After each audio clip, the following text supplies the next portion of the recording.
Bom dia ou boa tarde, queridos irmãos, aqui é Jorge Campos.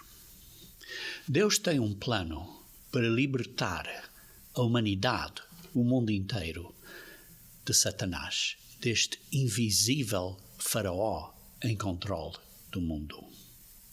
O povo de Israel, quando foi libertado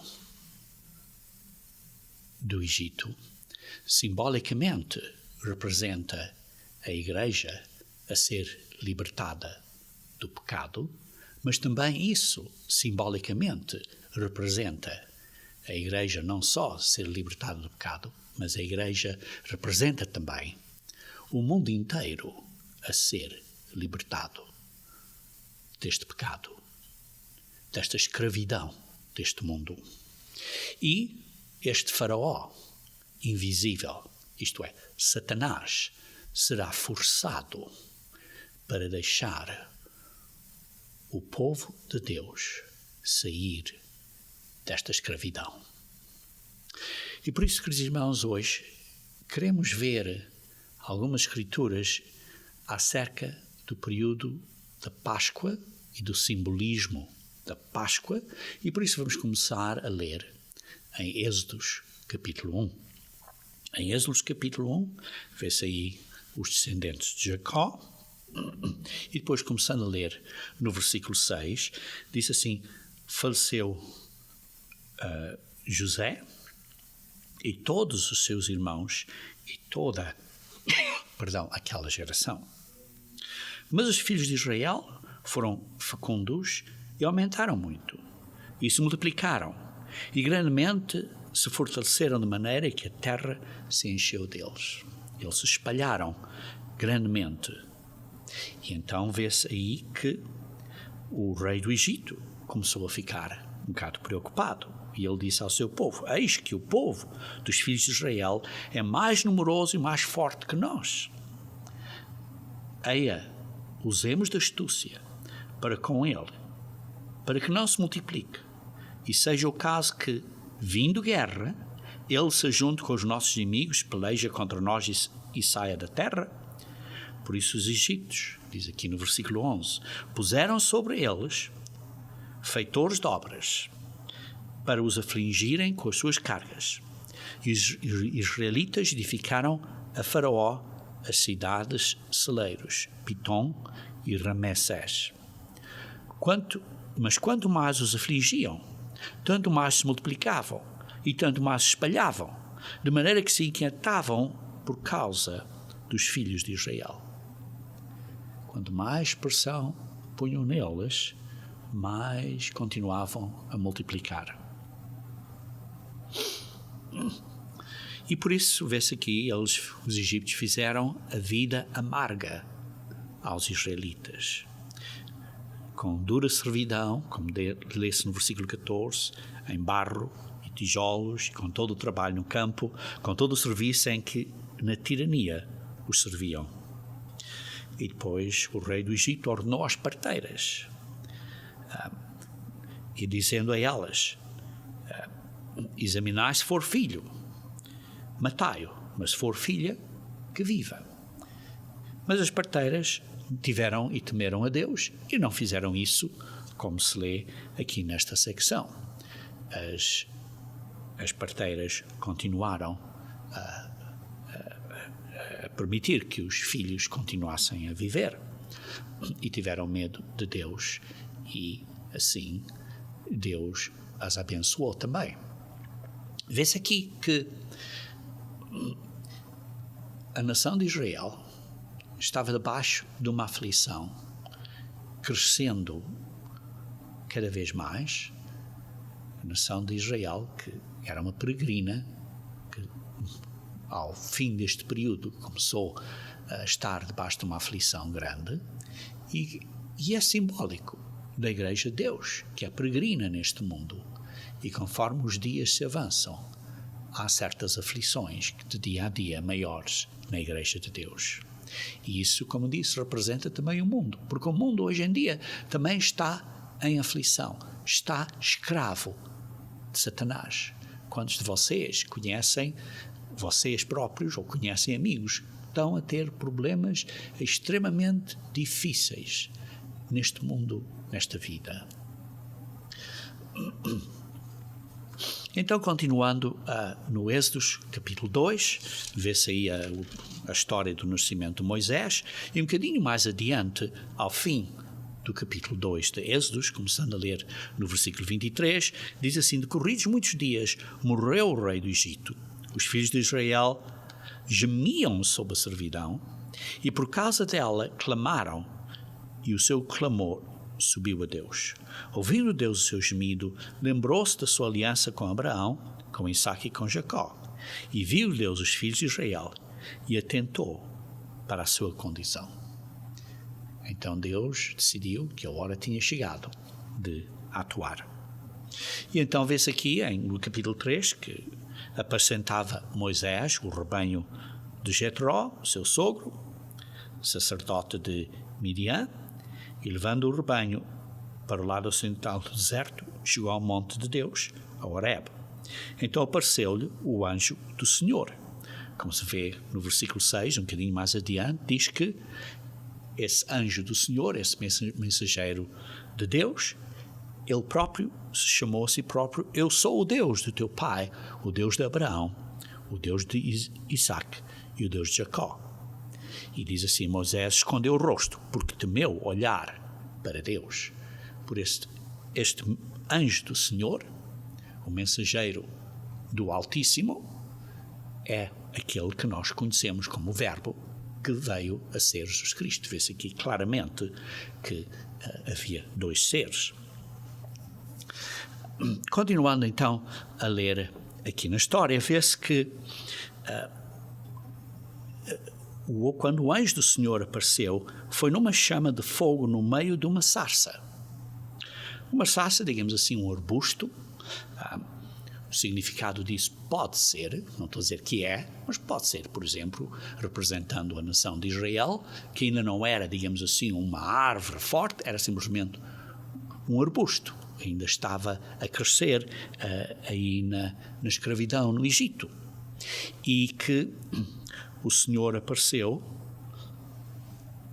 e estava nessa sarça, nessa nação de Israel. Por outro lado, o fogo representa uma provação de fogo. E o povo estava a ter uma provação de fogo. No Egito estavam a ter um período difícil. No entanto, tal como a sarça não estava a ser consumida, o povo também não estava a ser consumido. A analogia também representa a Igreja hoje em dia, com as suas dificuldades e provações que as pessoas têm, mas que a Igreja não está consumida, não está exterminada, continua a andar, a existir a Igreja de Deus. O fogo, por outro lado, também tem um significado representando um efeito de limpagem, de limpar, de tirar as impurezas por um fogo. Continuando então a ler no versículo 4 de Êxodos 3, vendo o Senhor que ele se voltava para ver, Deus no meio da sarça o chamou e disse: Moisés, Moisés. Repetindo a palavra 2 vezes, dá assim um sinal de urgência. E ele respondeu: eis-me aqui. E Deus continuou: não te chegues para cá, tira as sandálias dos pés, porque o lugar em que estás é terra santa. Aí demonstra um certo respeito a Deus, um respeito que é certo, como nós no culto, na igreja, temos de ter um certo respeito a Deus. E depois, continuando, no versículo 6, disse mais: eu sou o Deus do teu pai, o Deus de Abraão, o Deus de Isaque, o Deus de Jacó. Moisés escondeu o rosto porque temeu olhar para Deus. Disse ainda o Senhor: certamente vi a aflição do meu povo. Por isso vê-se que aqui o Senhor, uma vez mais, que este anjo do Senhor também era o Senhor. Por isso este mensageiro do Altíssimo era o Verbo, o que veio a ser Jesus Cristo. E assim disse o Senhor: certamente vi a aflição do meu povo que está no Egito, e ouvi o seu clamor por causa dos seus exatores. Conheço-lhe o sofrimento. Por isso decidi a fim de livrá-lo da mão dos egípcios e fazê-lo subir daquela terra a uma terra boa e ampla, terra que mana leite e mel, lugar do cananeu, do Hiteu, do Amorreu, do Ferezeu, do Hiveu e do Jebuseu. E por isso vê-se assim que Deus chegou ao período que disse que vai libertar o povo. Nós também vivemos agora num período do fim em que Deus vai libertar este mundo dentro de breve. Continuando então a ler. Versículo 10. Vem agora e eu te enviarei a Faraó para que tires o meu povo, os filhos de Israel, do Egito. E Deus então disse a Moisés, vem, eu vou te usar como um instrumento meu, como um servo meu, para tu, como uma ferramenta das minhas mãos, digamos assim, seres um instrumento para Deus usar para tirares o meu povo, os filhos de Israel, do Egito. O que é que Moisés disse? Sou eu mesmo, eu que vou fazer. Não, está claro que não foi. Moisés, um homem muito manso, como lemos, por exemplo, em Números 12, versículo 3, um homem muito manso, disse, quem sou eu? Quem sou eu? Para ir a Faraó. Um homem muito humilde e muito manso. Quem sou eu? Eu não sou ninguém. Antigamente, quando ele era mais jovem, quando era uma pessoa importante no exército do Faraó, teria pensado dessa maneira. Mas depois destes 40 anos de provação, ele então tornou-se um homem muito mais humilde e manso. Depois, continuando no versículo 12, Deus lhe respondeu, eu serei contigo. Mas que coisa encorajadora, não é? Quando Deus diz a você, eu estarei convosco, com você. E é o que Deus nos diz a nós. Eu nunca te deixarei, nunca te desampararei. Hebreus 13, versículo 5. Eu estarei sempre contigo. Queridos irmãos, esta é a mesma promessa que Deus tem para conosco, desde que nós sejamos fiéis a Ele. E este só será o sinal que eu te enviei, depois de haveres tirado o povo do Egito, servirás a Deus neste monte. Hás de vir aqui, neste monte, este então era o monte Sinai, onde ele estava, e virás aqui servir. Disse Moisés a Deus, eis que quando eu vier aos filhos de Israel e lhes disser, o Deus dos vossos pais me enviou a vós outros, e eles me perguntarem qual é o seu nome, que lhes direi? O que é que eu vou dizer? Disse Deus a Moisés, eu sou. Este era aquele que vimos aqui no versículo 2, que era o anjo do Senhor. Era o mensageiro do Altíssimo, mas também aqui que se vê que é Deus, porque disse, versículo 14, disse Deus a Moisés, eu sou o que sou. Disse mais, assim direis aos filhos de Israel, eu sou, me enviou a vós outros. E vocês veem, por exemplo, em João, em várias secções de João, em que há 7 vezes que Jesus Cristo diz que Ele é, diz que eu sou. Lembram-se?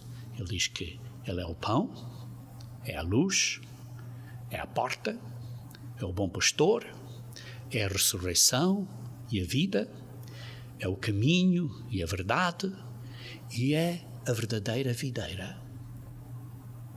Jesus Cristo disse, eu sou, que Ele é.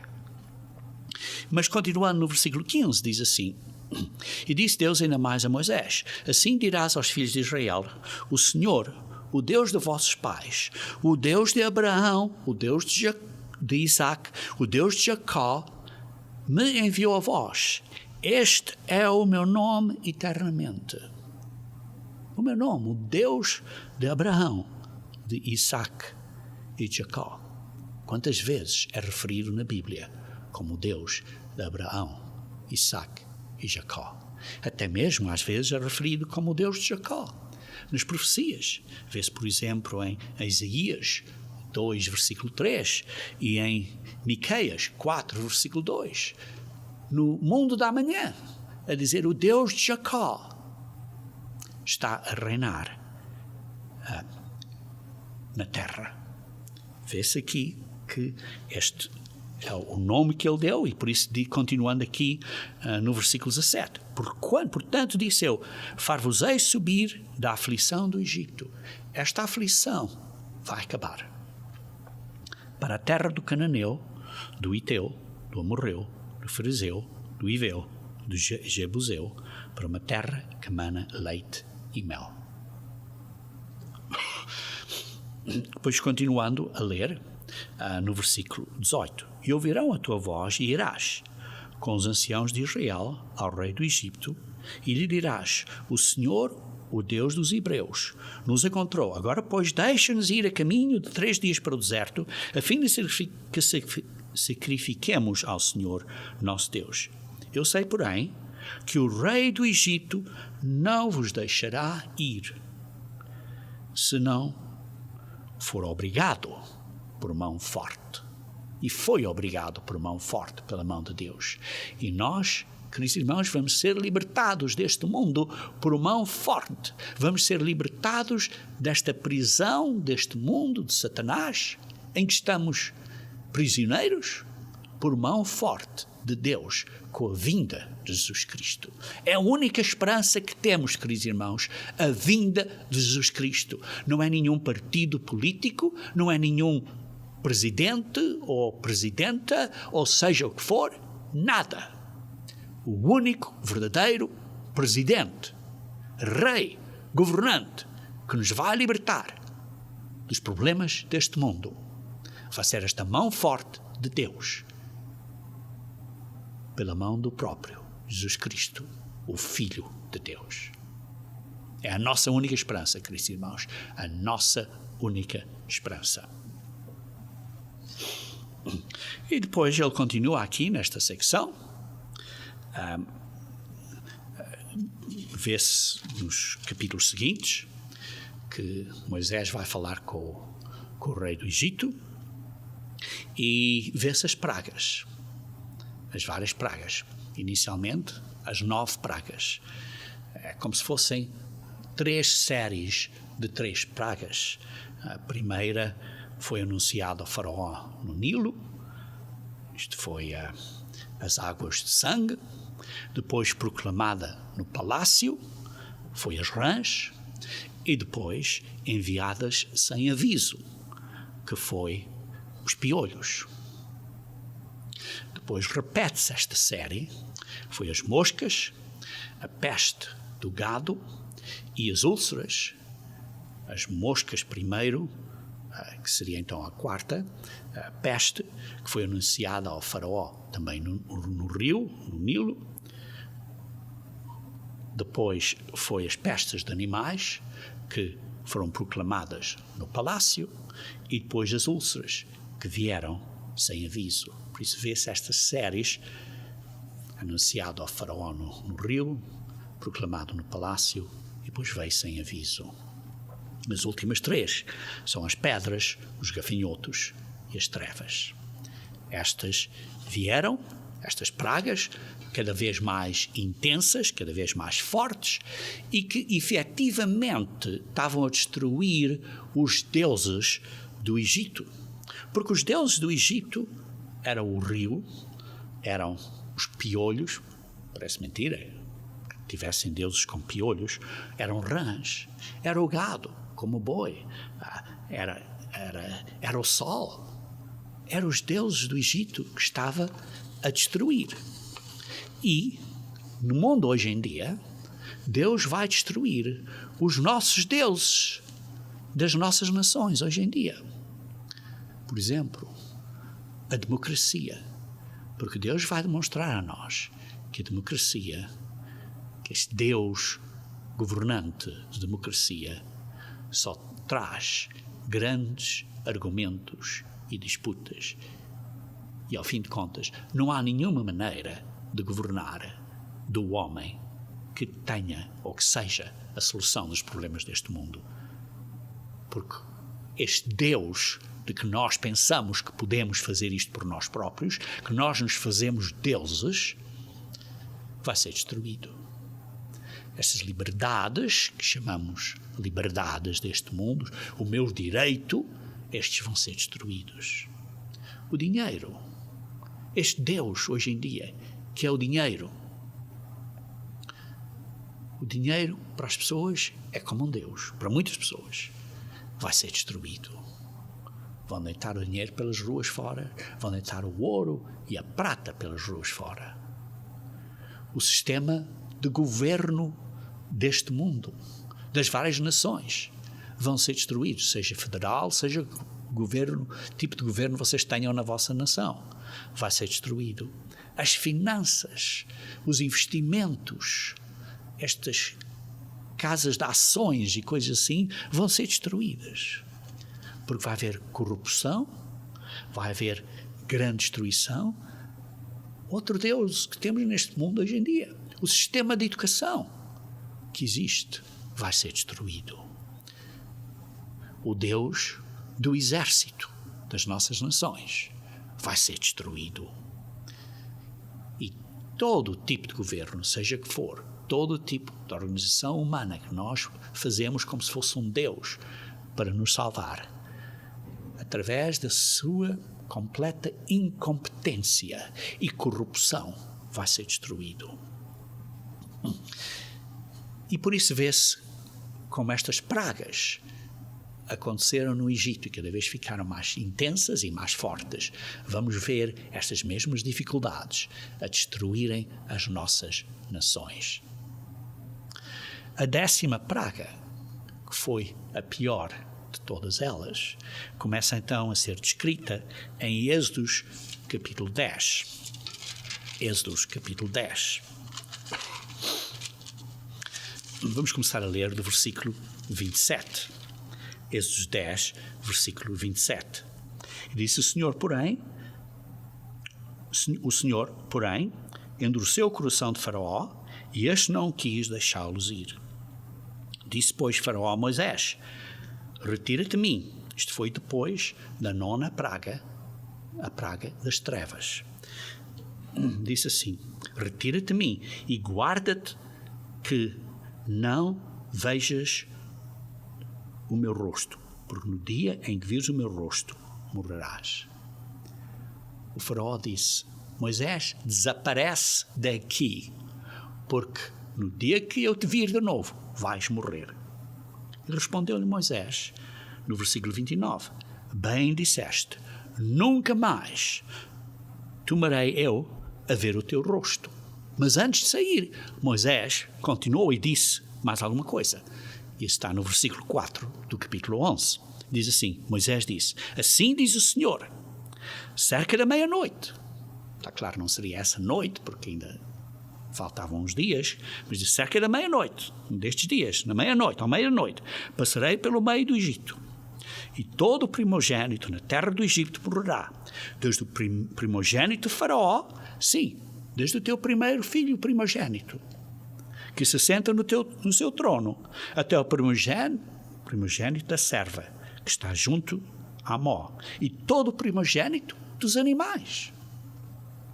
Haverá grande clamor em toda a terra do Egito, qual nunca houve, nem jamais haverá. Porém, contra nenhum dos filhos de Israel, desde os homens até os animais, nem ainda um cão rosnará. Vai estar tudo calminho. Vai haver um grande clamor onde os egípcios estão, mas onde os israelitas estão, vai ser tão calminho que até os cães não vão ladrar. Para que saibas que o Senhor fez distinção entre os egípcios e os israelitas. Isto é o que Deus está aqui a dizer ao rei, através de Moisés, antes dele sair. E disse, então todos os teus oficiais descerão a mim, então todos estes teus oficiais descerão a mim e se inclinarão perante mim, dizendo, sai tu e todo o povo que te segue. E depois disto sairei. E ardendo em ira, Moisés, ardendo em ira, se retirou da presença de Faraó. Moisés estava furioso, estava irado e saiu da presença de Faraó. Ora, sabemos que Moisés tinha um problema com a ira. Em vários casos, através desses 40 anos que eles andaram pelo deserto, depois de saírem do Egito, vê-se em vários casos que Moisés não controlou a ira. Por exemplo, destruiu as tábuas em que os 10 mandamentos estavam escritos pela própria mão de Deus. Não devia ter feito isso, mas fez isso por causa da ira. Até que chegou a um ponto que, ao fim dos 40 anos, quando ele voltou aonde estava aquela rocha, antes de entrarem na Terra Prometida, uma rocha que ele tinha batido ao início dos 40 anos para trazer água de acordo com a instrução de Deus. Mas ao fim dos 40 anos, Deus não disse a ele para bater, para ferir a rocha. Simplesmente disse para falar à rocha. Então Moisés disse, bateu na rocha e disse, como é que tenho que dar a vocês água? Vê-se esta ira de Moisés apareceu de novo. Então Deus teve que dizer a Moisés, há aqui uma lição que tens que aprender. Tens que controlar a tua ira. E por causa disso, não vais entrar na Terra Prometida. Queridos irmãos, está aqui um exemplo para nós. O exemplo que a rocha representa Cristo. E espiritualmente, não podemos bater na rocha. Não podemos sacrificar Cristo uma segunda vez. Porque se batemos na rocha uma segunda vez, não entraremos na Terra Prometida, que espiritualmente é o reino de Deus. E por isso, queridos irmãos, precisamos ter cuidado como tratamos a nossa vida e como respeitamos a Cristo. Precisamos ter muito cuidado. Vê-se aqui, por isso, que o faraó não deixava os israelitas sair. E o faraó era muito teimoso, muito teimoso. É o mesmo que acontece com o Satanás deste mundo, que é muito teimoso e não deixa as pessoas saírem deste mundo. As pessoas, por exemplo, aprendem um bocadinho da verdade de Deus, mas querem continuar a viver da mesma maneira.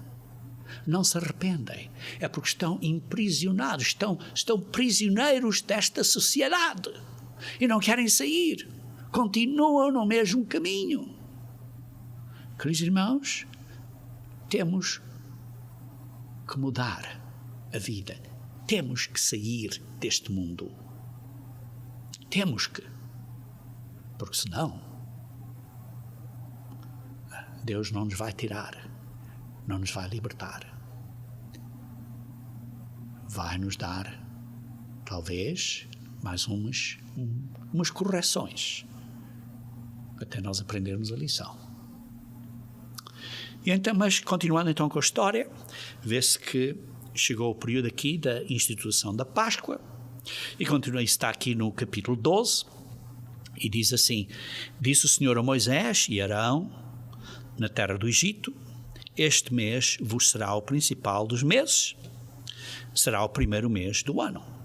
Então eles tinham um calendário Egito, e então Deus disse, olha, este mês vai ser o primeiro mês do ano.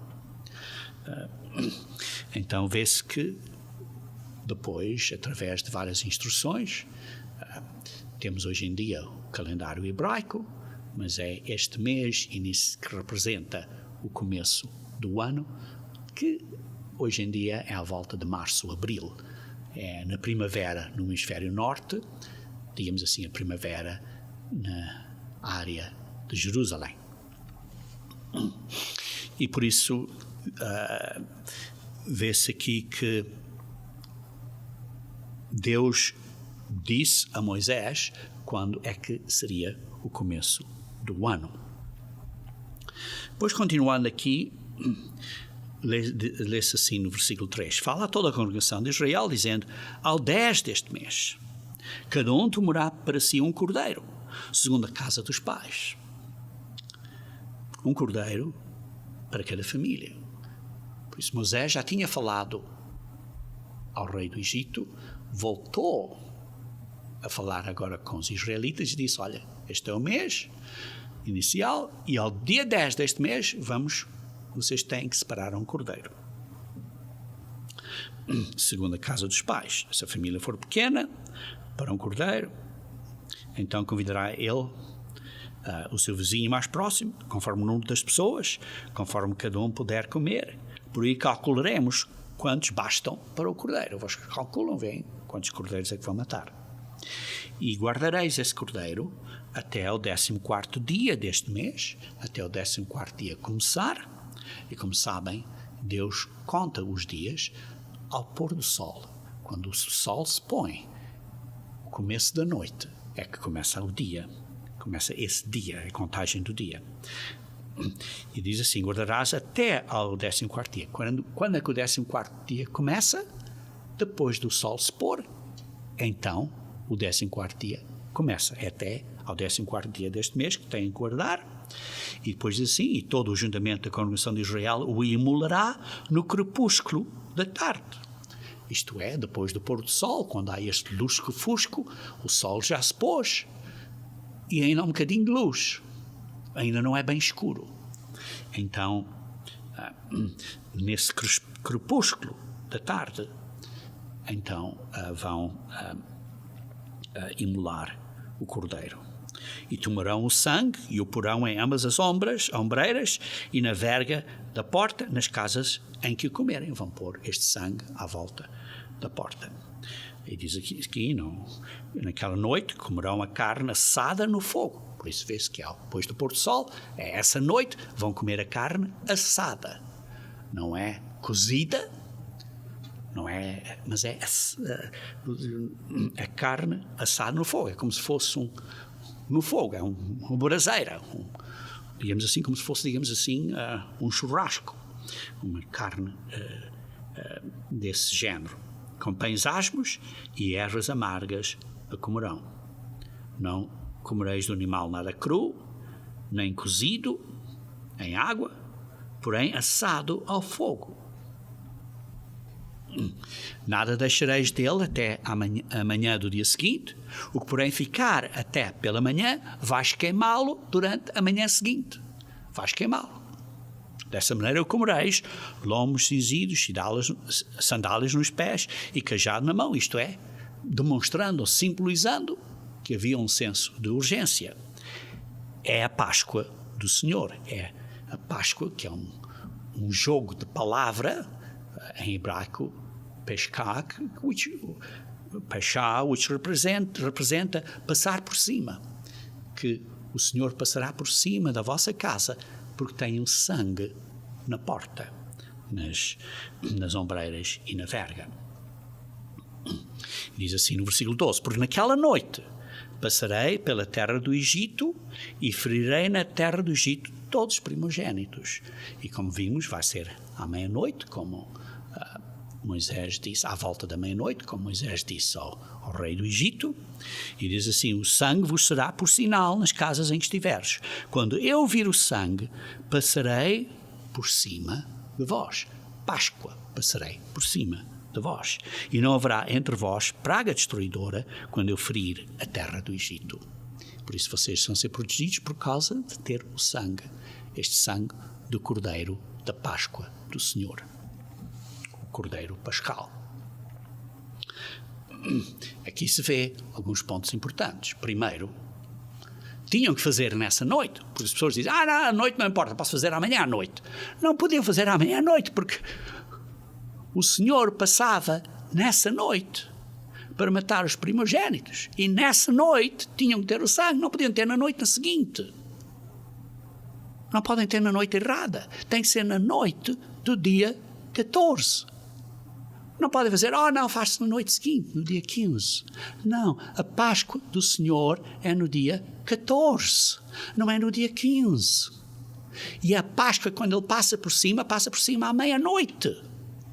Por isso a Páscoa, a passagem por cima, é à meia-noite. E antes disso tinham que pôr o sangue no dia correto, antes da meia-noite. Não era no dia 15. A Páscoa, quando ele passa por cima, é no dia 14, não é no 15. Digo isto porque pessoas estão confusas. Algumas pessoas guardam a Páscoa no dia 15, que é incorreto. Não faz mal. Queridos irmãos, se eles só fizessem isso no dia seguinte, já não podiam fazer porque já estavam mortos, os primogênitos, pelo menos. Por isso, tinham que fazer à hora certa. Tinham que fazer à hora certa. Versículo 14. Esse dia vos será por memorial, e o celebrareis como solenidade ao Senhor nas vossas gerações, o celebrareis por estatuto perpétuo. Esse dia é o dia 14. É a Páscoa do Senhor, é no dia 14. Como lêem em Levíticos 23, também diz a Páscoa do Senhor é no dia 14. E depois começa a falar dos 7 dias seguintes. Diz assim no versículo 15: 7 dias comereis pães asmos. Agora está a falar da festa dos pães asmos, que sabemos que é do dia 15 ao dia 21, como lê em Levíticos 23, e como vamos ver daqui a pouco. 7 dias comereis pães asmos. Ao primeiro dia, que é o dia 15, tirareis o fermento das vossas casas, pois qualquer que comer coisa levedada, desde o primeiro dia até ao 7º dia, este é do dia 15 até o dia 21, essa pessoa será eliminada de Israel. Ao primeiro dia haverá para vós outros Santa Assembleia. É um dia santo.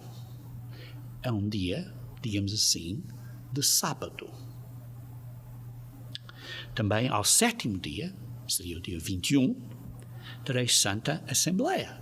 É outro dia de sábado, de assembleia, de se reunirem, de assemblar, reunir. Nenhuma obra se fará nele, exceto o que diz respeito ao comer. Somente isso podereis fazer. Podem preparar comida no sábado aqui, como mencionado no sábado anual. Guardai, pois, a festa dos pães asmos, porque nesse mesmo dia tireis vossas hostes da terra do Egito. Eles saíram da terra do Egito no primeiro dia dos pães asmos, que é o dia 15. Aliás, como vemos em outras secções de Escritura, foi à noite, por isso foi na noite do dia 15. Porque na noite do dia 14 observaram a Páscoa e não podiam sair de casa e tinham de ficar em casa até esperar pela meia-noite, ficar em casa, e no dia seguinte tinham que queimar o resto que tivesse sobrado. Na noite seguinte do dia 15, porque os egípcios dizem, saiam daqui, então tiveram tempo de 3 milhões de pessoas se prepararem e saírem, e então acabaram por sair à noite do dia 15, que é o primeiro dia dos pães asmos. Versículo 17. Guardai, pois, a festa dos pães asmos, porque naquele mesmo dia tirei as vossas hostes da terra do Egito. Portanto, guardareis este dia nas vossas gerações por estatuto perfeito, desde o dia 14 do primeiro mês à tarde, isto é, desde o pôr do sol do dia 14, desde o fim do dia 14, isto é, ao início do dia 15. Comereis pães asmos até à tarde do dia 21, até ao fim do dia 21. Isto é, do fim do dia 14, isto é, do início do dia 15, até ao fim do dia 21, durante esses 7 dias, comereis pães asmos, pães sem fermento. Por 7 dias não se ache nenhum fermento nas vossas casas, porque qualquer que comer pão levedado será eliminado da congregação de Israel, tanto o peregrino como o natural da terra.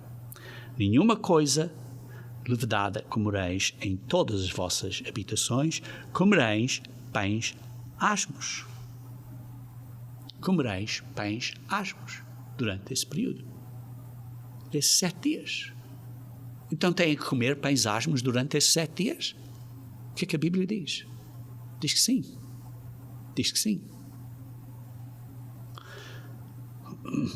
E depois está a repetir aqui, a começar do versículo 21, diz assim: chamou, pois, Moisés, todos os anciãos de Israel, e lhes disse: escolhei e tornai cordeiros segundo as vossas famílias e imolai a Páscoa. Por isso agora está a repetir, ok, então agora vamos fazer isso, como expliquei, tiram os cordeiros, vamos observar a Páscoa.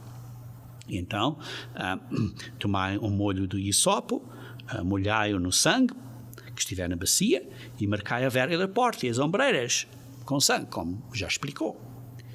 E depois diz: nenhum de vós saia da porta da sua casa até pela manhã.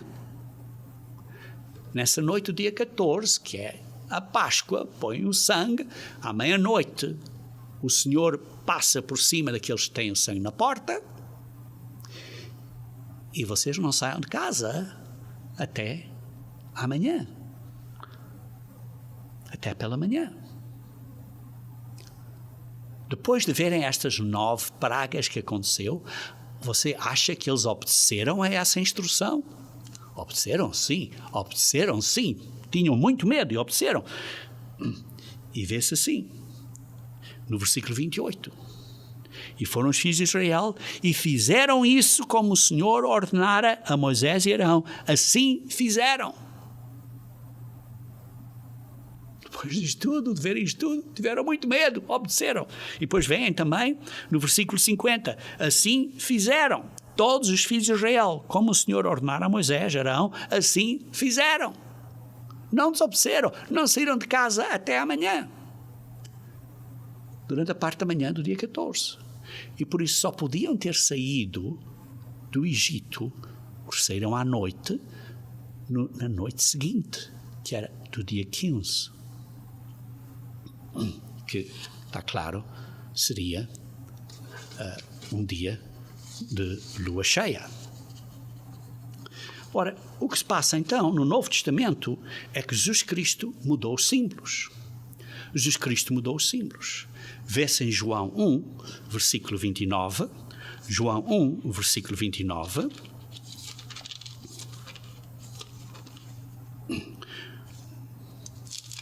João 1, versículo 29.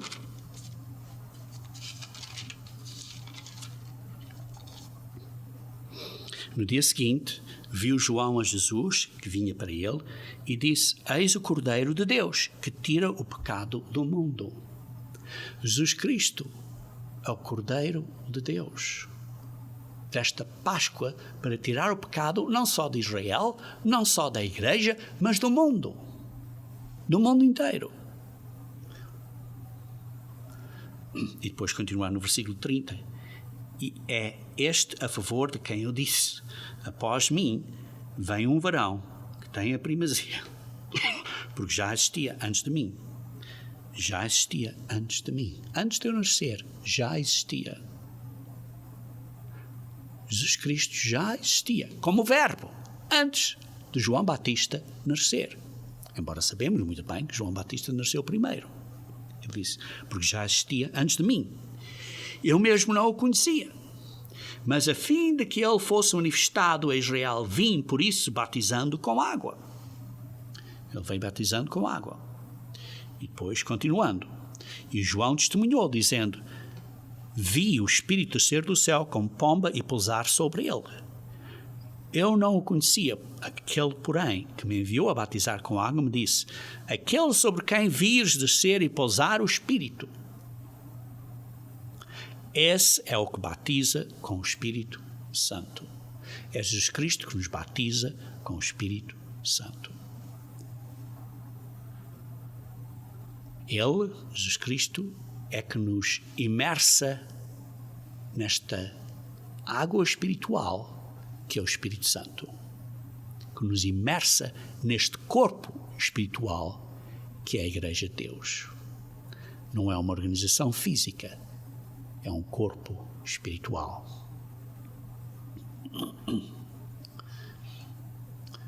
Jesus Cristo depois vive em nós, através do poder do Espírito Santo.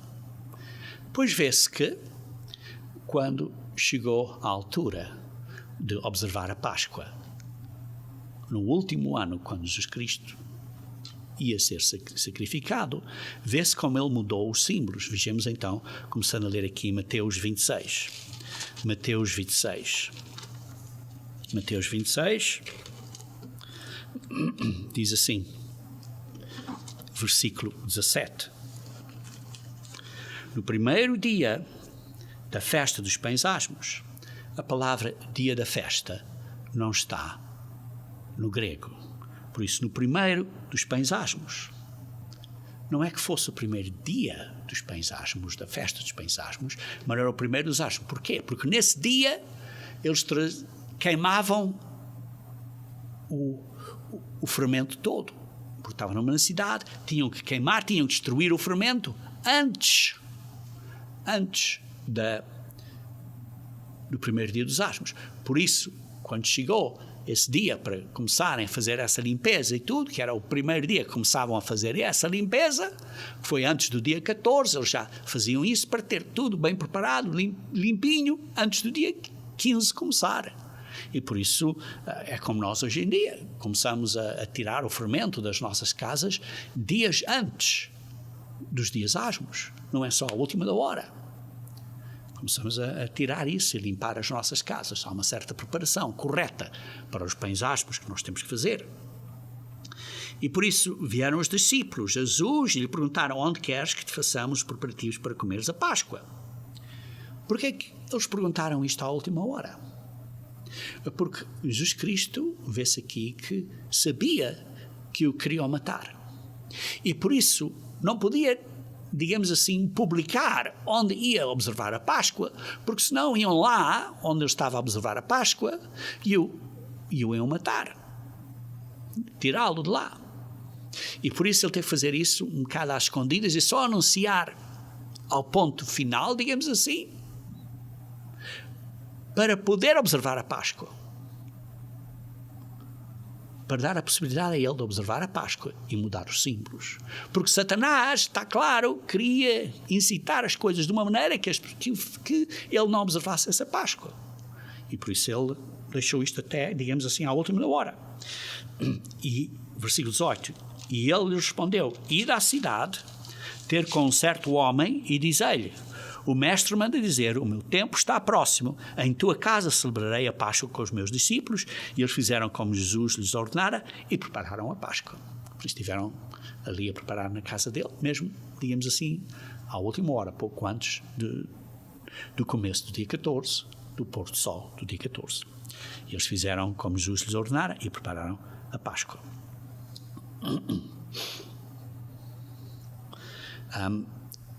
Continuando então a ler aqui no versículo 18, já lemos no 18, continuando, no versículo 20, e chegada à tarde, pôs ele à mesa com os 12 discípulos. Isto é, chegando à tarde, chegando no pôr do sol, chegou à noitinha, ao começo da noitinha, depois do pôr do sol, pôs-se à mesa com os 2 discípulos. E enquanto comia, e então começou ele a celebrar a Páscoa com eles.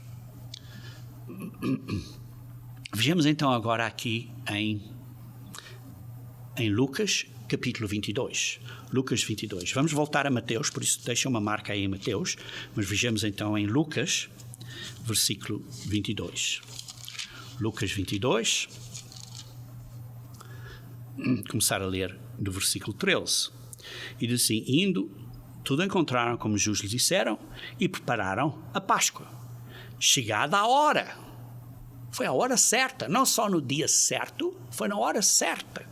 Chegada a hora, a uma hora específica, pôs Jesus à mesa e com ele os discípulos. E disse-lhes: tenho desejado ansiosamente comer convosco esta Páscoa antes do meu sofrimento. Imaginem, vocês sabiam que se fosse você que ia sofrer, mas ele tinha este grande desejo, ansiedade de observar a Páscoa com os discípulos. Depois no versículo 16, pois digo, nunca mais a comerei, até que se cumpra no reino de Deus. E tomando o cálice, havendo dado graças, recebei e partei entre vós. E então começou a dar os símbolos Vê-se aqui. Mas antes disso, quero ver o que é que ele fez antes disso. Porque precisamos de entender quando é que isto foi. Vejamos então em João capítulo 13. João capítulo 13. Mas antes de ver em João capítulo 13, deixem aqui em Lucas 22, 20, diz assim, semelhante, depois de cear. Isto foi depois da ceia. Por isso eles tiveram a ceia judaica de acordo com o Antigo Testamento. Depois da ceia, disse ter completado. Então Jesus introduziu os novos simbolismos. E o primeiro aqui está em João capítulo 13. João capítulo 13. Diz assim, ora, antes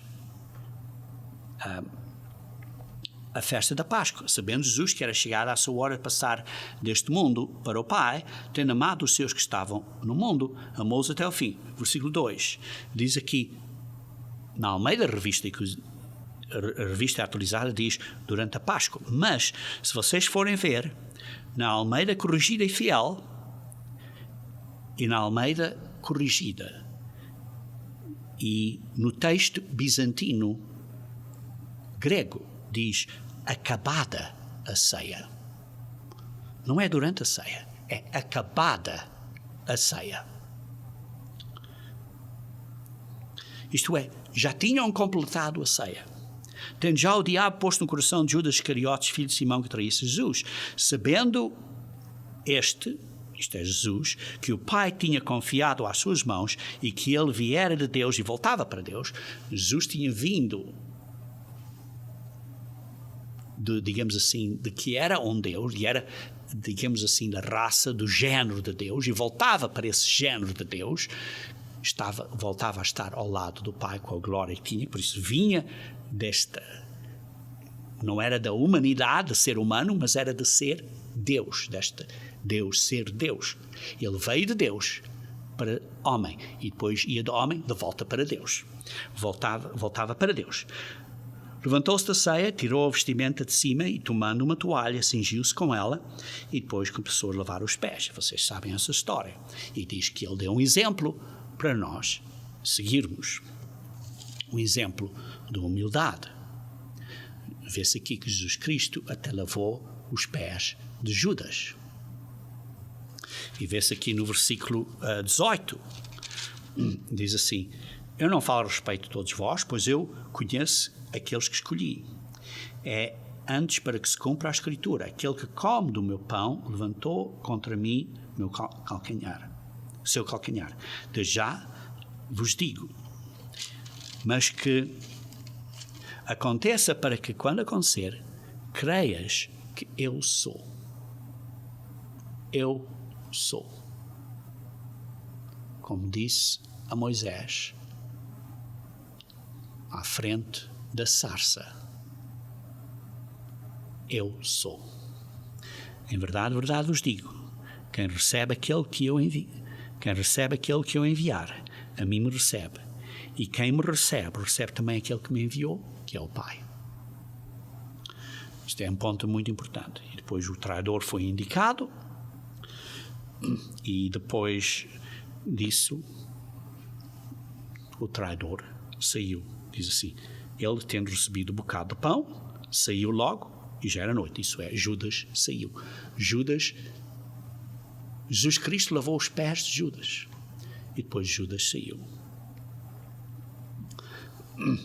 Esse foi o ponto aqui do lava-pés.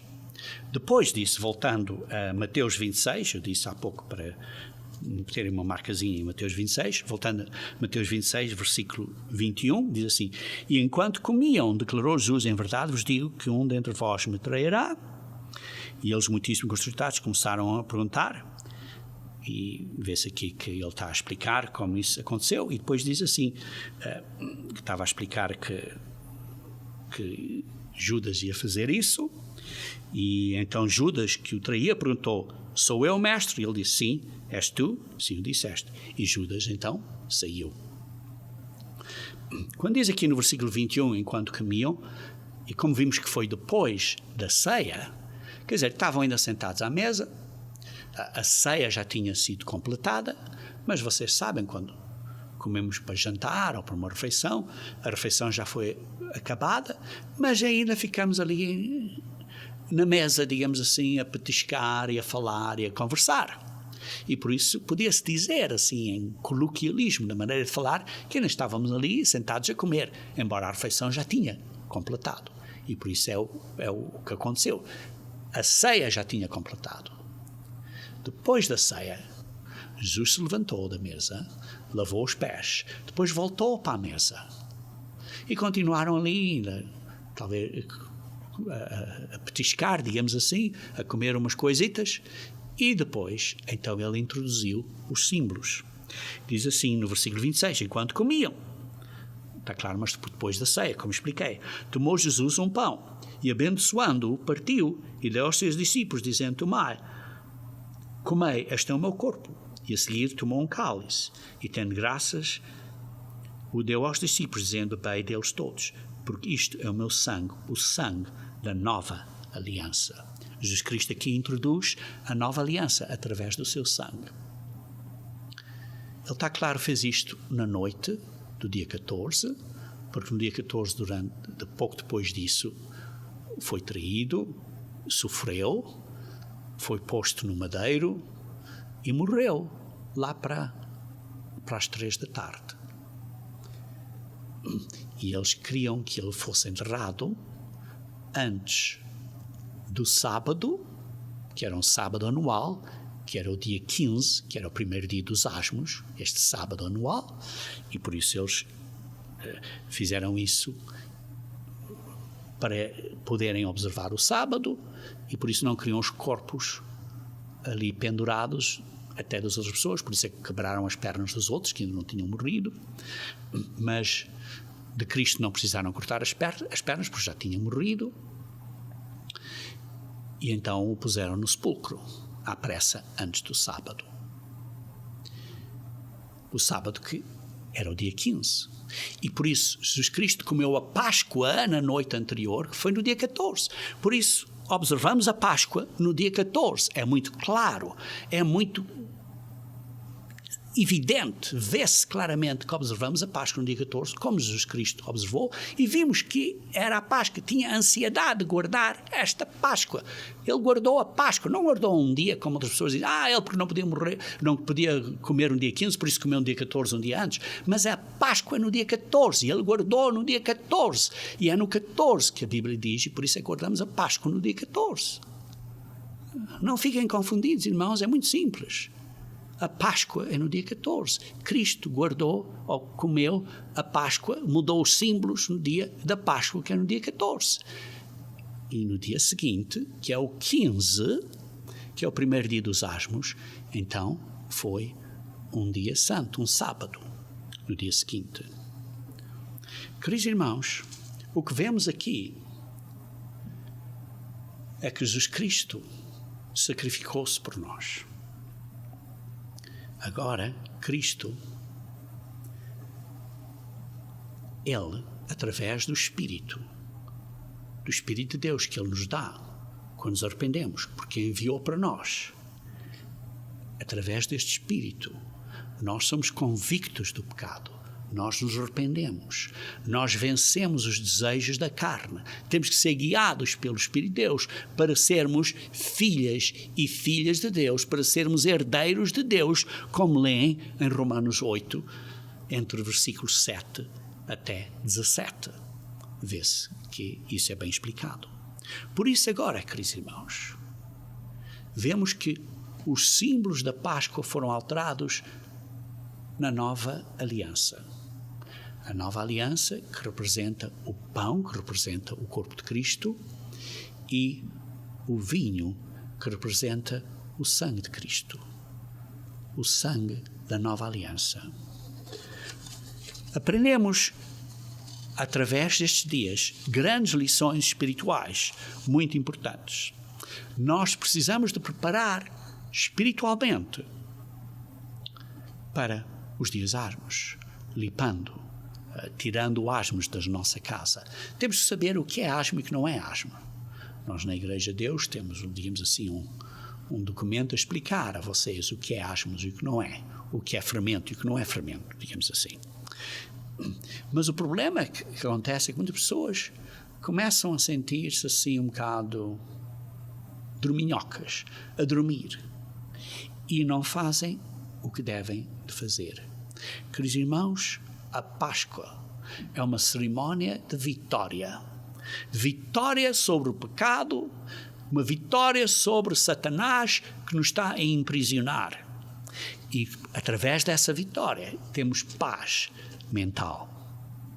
Queridos irmãos, isto não é simplesmente um conhecimento técnico de datas, mas é um conhecimento interno que muda a nossa atitude mental e de coração, a nossa motivação para resolvermos e reconciliarmos uns com os outros, para fazermos paz uns com os outros, para resolver os conflitos e estas divisões que tenhamos entre irmãos, para tirarmos o pecado da congregação. É o que Paulo diz em 1 Coríntios capítulo 5. Virem comigo, se faz favor. Venham comigo aqui, se faz favor, a 1 Coríntios capítulo 5. 1 Coríntios capítulo 5, começar a ler no versículo 6. Diz assim: havia esta pessoa aqui que era pecaminosa e Paulo disse: entrega a Satanás para a destruição da carne, a fim de que o espírito seja salvo no dia do Senhor Jesus. Quer dizer, este pecaminoso tira da igreja. Não é boa a vossa jactância. Não é boa a vós dizerem: olha, somos muito misericordiosos e que estamos a dar misericórdia e bondade a esta pessoa. Não, tem que tirar o pecado da igreja. Tem que tirar o pecado da igreja. Oh, não, mas temos que ser amorosos para a pessoa. Sim, mas o pecado tem que sair da igreja, principalmente um pecado tão flagrante como este. Diz assim: não é vossa boa jactância, não é vossa boa altivez, ou vaidade, ou orgulho. Não sabeis que um pouco de fermento leveda a massa toda. Vocês não sabem, por exemplo, que uma maçã que está podre, pois deixam as outras maçãs ao lado, afeta as outras maçãs? Um pouco de fermento leveda a massa toda, um bocado de pecado afeta a igreja inteira, tem que tirar o pecado da igreja. Lançai fora o velho fermento, lançai fora este pecado, para que sejais nova massa, espiritualmente, sem pecado, uma massa sem pecado. Pois sois de facto sem fermento. Porquê que sois sem fermento? Porque estava Paulo a dizer isto a eles durante os dias dos pães asmos, e por isso vocês estão sem fermento. Mas espiritualmente têm que tirar o fermento espiritual, o pecado. Pois também Cristo, nosso Cordeiro Pascal, foi imolado. Por isso, celebremos a festa. Qual festa? A festa dos pães asmos. Não com o velho fermento, não com estes pecados, este velho fermento do pecado, nem com o fermento da maldade ou da malícia, de pensamentos de fazer mal, ou malícia representando atos de fazer mal. Tirar isso, mas, aliás, com os asmos da sinceridade e da verdade. Queridos irmãos, isto é o que nós precisamos de pôr na nossa vida. Deus tem um plano para libertar o mundo da escravidão. Tem um plano para libertar você e todos nós desta escravidão. Satanás vai ter que ser forçado com uma mão forte pela vinda de Cristo. Graças a Deus, Cristo vai voltar de novo. E vamos ver o dia em que Deus vai dizer ao mundo inteiro: deixa ir o meu povo.